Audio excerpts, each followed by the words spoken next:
Hello, everyone, and welcome to the Pash On podcast. Let's get started with your host, Brian Pash. Hi, this is Brian Pash, and welcome to another podcast session.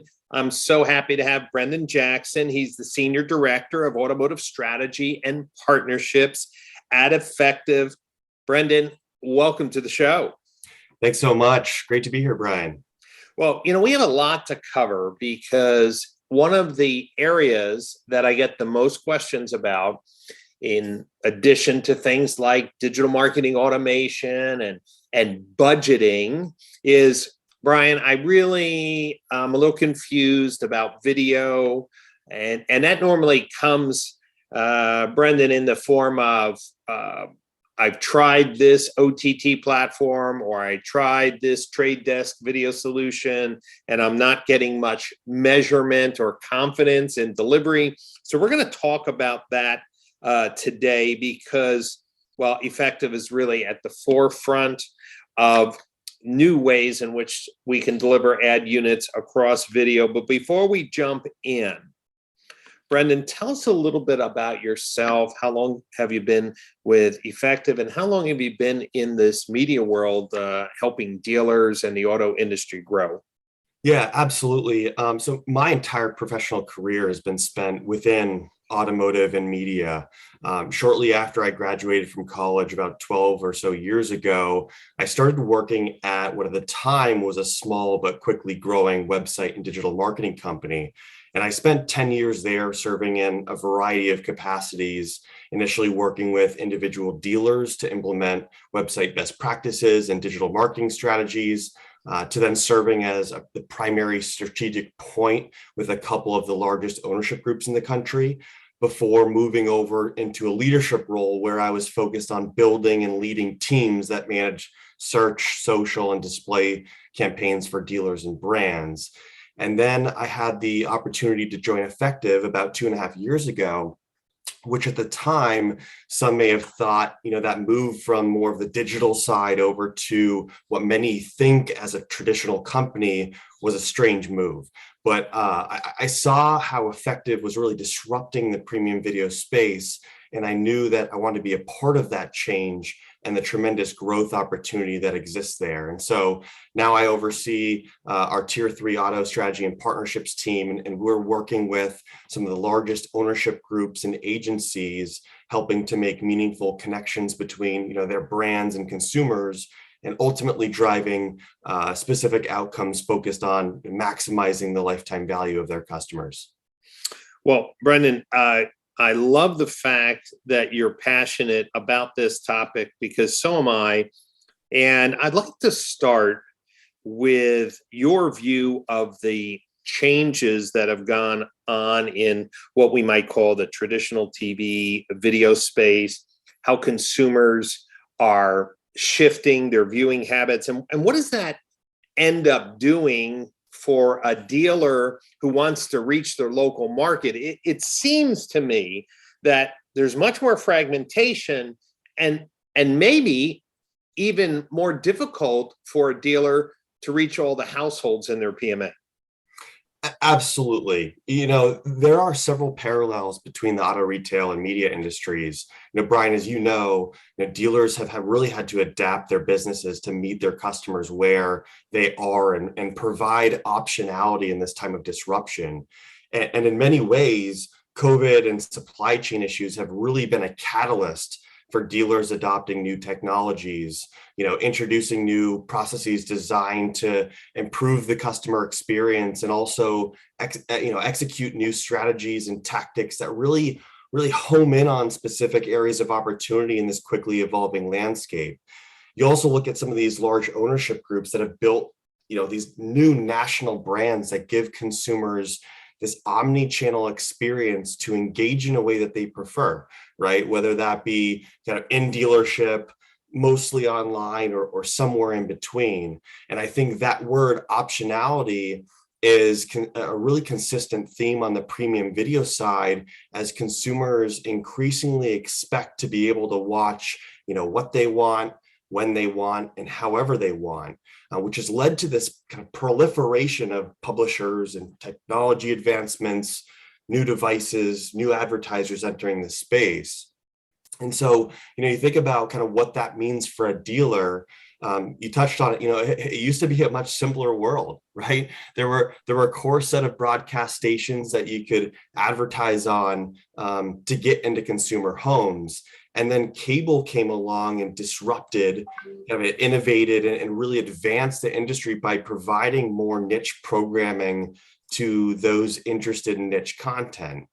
And then what followed there was we started to see this expansion of how content was able to be accessed by the viewer. The viewer was typically working with a multi-channel video programming distributor, which is a very fancy way of saying a Comcast, a Spectrum, a DirecTV. But then as the internet started to seep into the TV space, more and more providers or aggregators were getting access to internet-based impressions or content, via websites and apps. So here's a quick example for listeners. Hopefully this helps resonate, right? So you take HGTV, right? They started making their content available on hgtv.com. And with your cable subscription, you could log in and get access to their content. But they also have an HGTV app, meaning any device with internet connectivity that carried an app meant that you could access that TV program and content through your provider.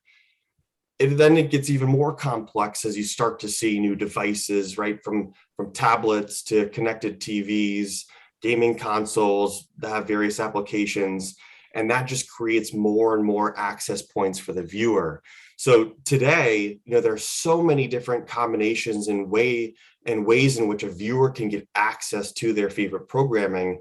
And that optionality really benefits the consumer, right? It allows them to access content wherever, however, whenever they want. But on the flip side, to your point, Brian, that fragmentation makes it really challenging to target a specific audience across all of those access points and screens. Yeah, and Brandon, let me ask you a question though, because you know what you said triggered a new thought, and here was my thought on my smart TV, right? And this is probably new for everyone. We're getting these messages when you turn on TV that the Netflix app has to be updated, right?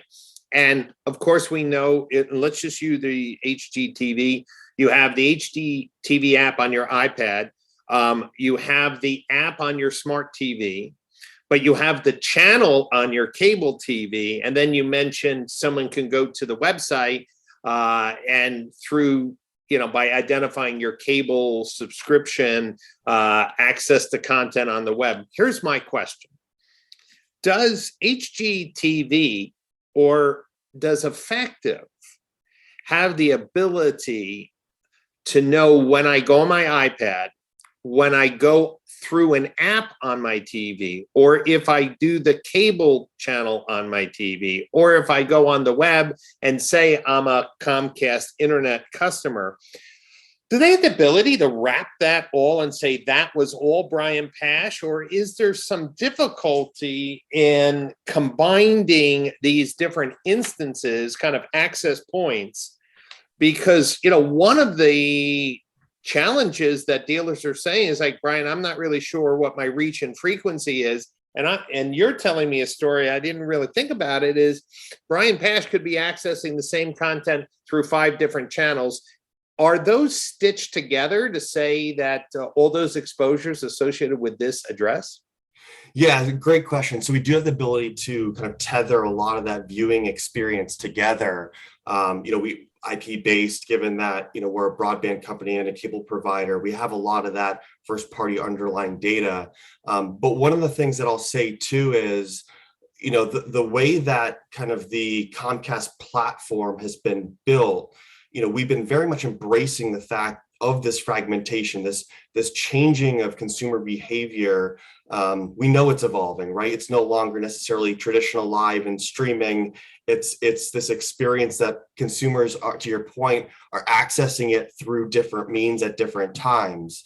And so that's kind of from a greater Comcast perspective, the experience of that platform has really been built from the ground up with the viewer at the center. And what I mean by that is it's designed to create an experience where the viewer never has to leave kind of that environment. So you pick up the voice remote, you can access live recorded streaming content across apps and publishers. You can navigate to the Netflix, the Amazon Prime, the Apple TV Plus right from within that platform.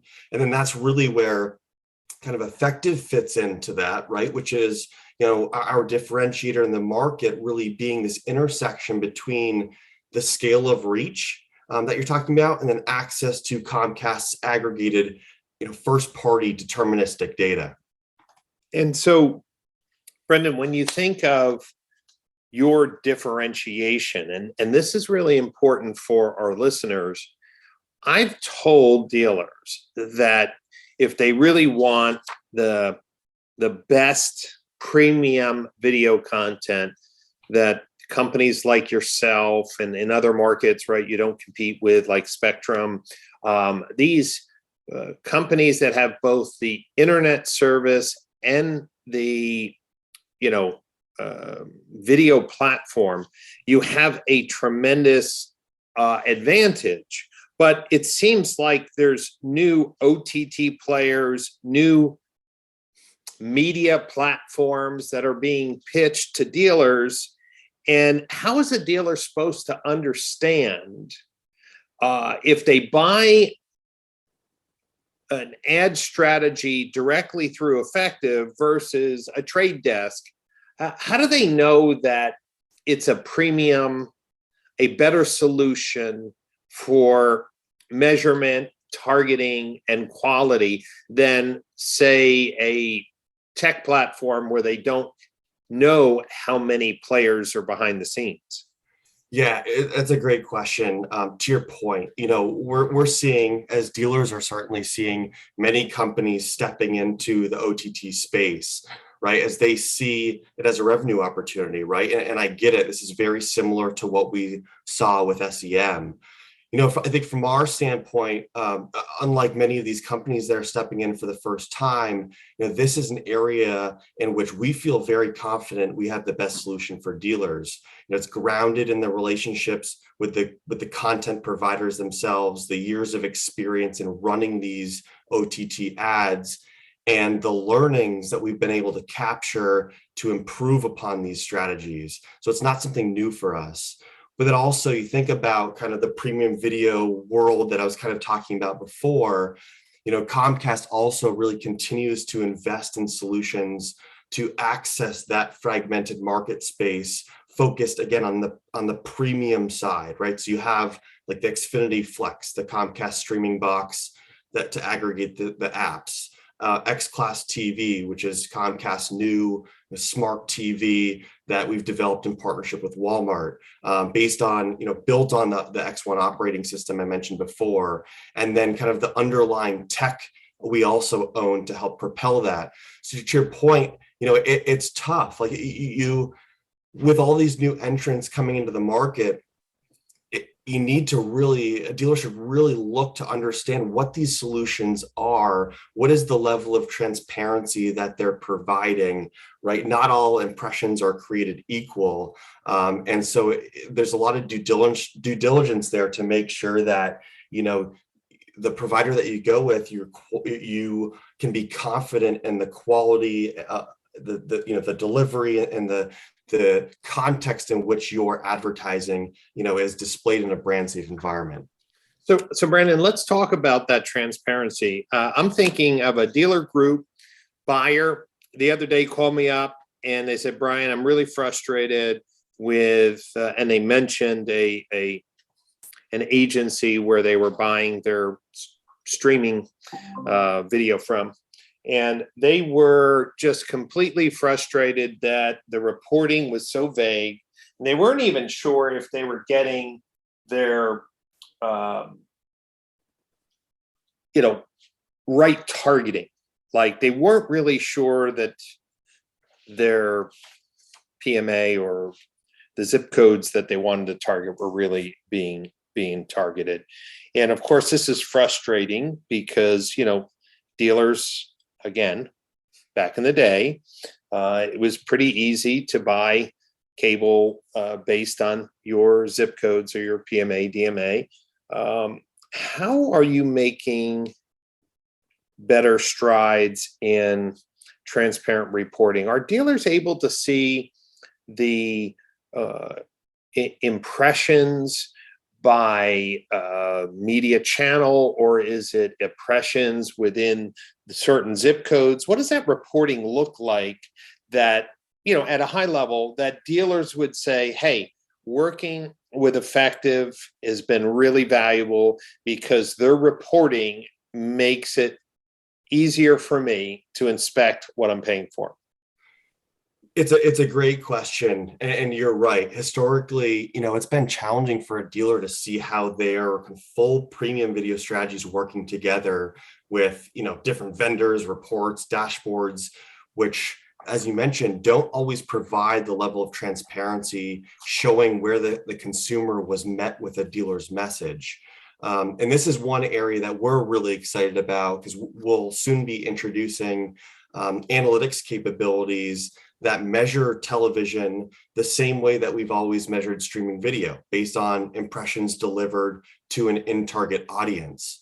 And so we're pioneering this approach to multi-screen measurement that simplifies the world for our advertisers, and kind of using this new approach to measuring campaign impressions, we can attribute online conversion events across live TV and digital ad impressions in a deterministic way, meaning that we will be able to see how those exposed to an ad took action on a dealer's website, and giving us opportunities for increased optimization, greater visibility into the long-term success of those multi-screen campaigns. Great. That is awesome. When we think of the current environment, dealers with low inventory levels, dealers have been asking me, Brian, I'm having no problem selling new cars. As soon as they get in, they're off the lot. Used car prices have normalized, and day supply starting to creep up. What are you telling dealers right now in planning meetings on what messaging should they be out in the market providing? Yeah, in automotive, we spent years as an industry racing to the bottom of the funnel, right? How can we reach a consumer as close to their point of purchase as possible? And while that is important, in today's environment, to your point, with low inventory and low day supply, we need to start rethinking some of that. And so I think you're starting to see other organizations too that have very much lived at that bottom of the funnel in market position start to expand and look to at ways to get further upstream. They know it's important too that to think more holistically about how dealers engage and nurture a consumer throughout their lifetime. And so kind of what we say is, it's important for dealers to be authentic in their story, right? Why do you as a dealer matter to your customers? How have you changed your customer experience in response to market conditions? What makes your service experience exceptional? Or why should you consider selling or trading in their current vehicle with you? So I think it's important now than ever that dealers are utilizing advertising to have those meaningful conversations with their customers and potential customers across the profit centers. And then as new inventory comes back, you have that brand recognition, the trust, and that connection that hopefully will lead to your brand being top of mind.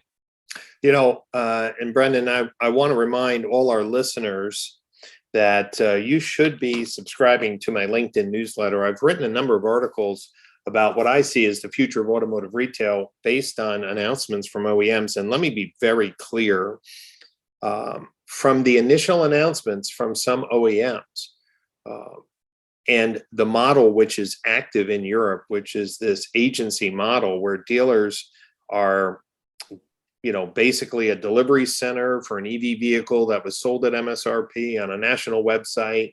And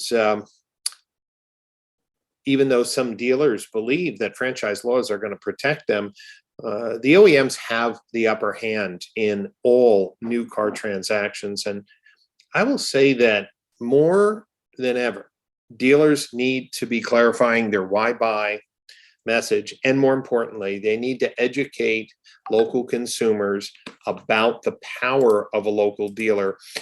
We saw Carvana laying off 2,500 people. We've seen the reviews on Carvana and Zoom and some of these, Vroom, and some of these other online retailers.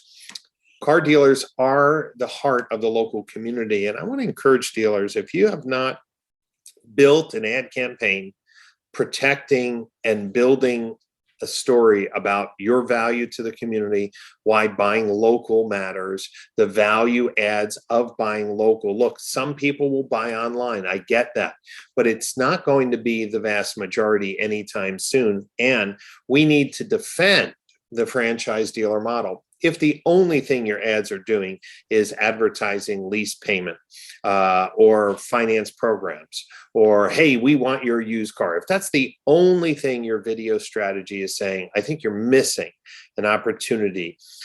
We need to speak loud and proud about the value our car dealerships provide in the community, from our generosity, from our employment, from our troubleshooting and providing mobility support for consumers. And of course, video is the perfect platform to do it. Brendan, there was an announcement this week, just a few days ago, about a joint venture, which is not yet to be named. And wasn't that between Effectv and Spectrum Charter? It was, yeah. So I believe it came out, the first announcement on May 1st, where Comcast and Charter have entered into a streaming joint venture aiming to create a US wide aggregated streaming device platform. And the two organizations are going to develop and offer that next gen platform on a variety of 4K streaming devices and also smart TVs. Yeah, dealers, you better be watching this. Marcian Jenks will be, I think, the CEO of this new joint venture. If you don't know this, and before I started working with Effectv and Spectrum, I did know this, that these cable companies, these media companies, really don't compete with each other. They have very few true overlapping audiences. And I thought it was brilliant, Brendan, that the two companies said, look, there's so much confusion in the marketplace. There's so much fragmentation.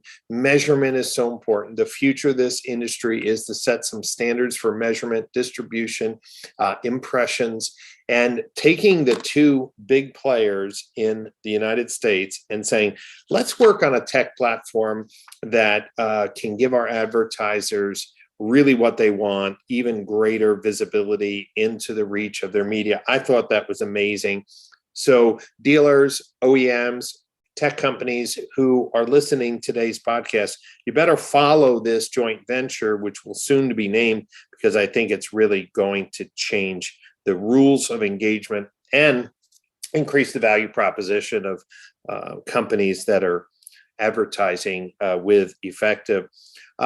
Brennan, as we close our conversation today, as we get ready to head out to Napa for the Digital Marketing Strategies Conference, I've been telling dealers that they need to rethink automotive retail.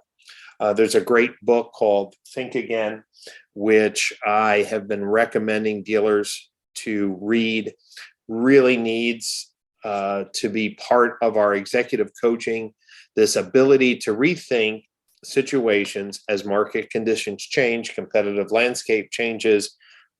So let's apply this to TV and video. What is the parting thought you would like to encourage dealers to think about as they rethink their video marketing strategy? Yeah, maybe a few things. as I mentioned earlier, I think we need to stop trying to plan a video advertising strategy in silos, right? OTT budget vendor, digital video budget vendor, TV budget vendor, right? It's possible to get rid of a lot of that fragmentation, unify measurement, and in return, be able to find efficiencies and drive greater outcomes.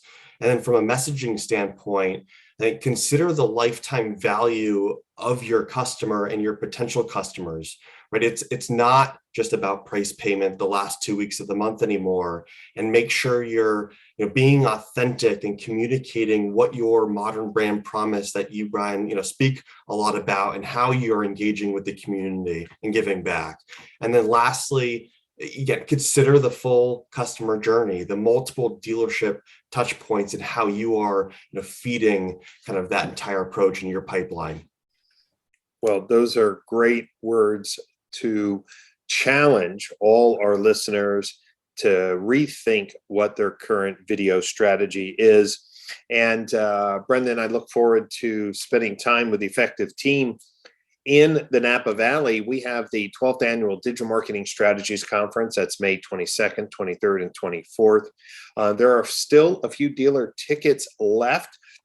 It is not too late to book a flight and come in Sunday morning, and we kick off the conference on Sunday afternoon, and we go all day Monday and all day Tuesday. Can't wait to see the industry leaders sharing their insights and their breakthroughs with their peers at this very, very powerful show. If you want some additional information on the conference, just go to digitalmarketingstrategies.org. And if, of course, you have any questions about the show, you can just email me, brian@brianpash.com. If this is the first time you are listening to one of my podcasts, you should know that there are dozens of interviews with industry leaders, disruptors, and innovators who are helping evolve automotive retail. So make sure you go through the library and listen to those podcasts. It's a great conversation to listen to when you're driving in the car.